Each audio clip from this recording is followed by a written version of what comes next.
This is broken links and redirection.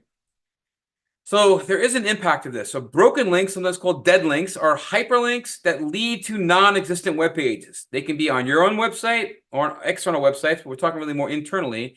They can significantly harm your website's SEO and user experience, right? If I click a link and it's dead when I get to it, I got to go back, and that's no good. So for SEO, broken links waste your crawl budget and reduce the efficiency with the search engines indexing your site, and they dilute the link equity by sending search engines to dead ends.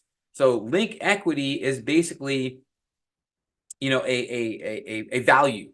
And when you link to an internal page, you pass some of the value to your internal page link. If you pass it to a broken link, well, you're wasting it. It just disappears. It's like a cup with a hole in it. It just drips out. You don't get any value out of it. So from a user perspective, a broken link creates a poor user experience, which leads to frustration, increasing bounce rates, and users that encounter multiple broken links may perceive your site as unmaintained, unreliable, potentially driving them off your site to a competitor site. So broken links can have a major impact on your site's value.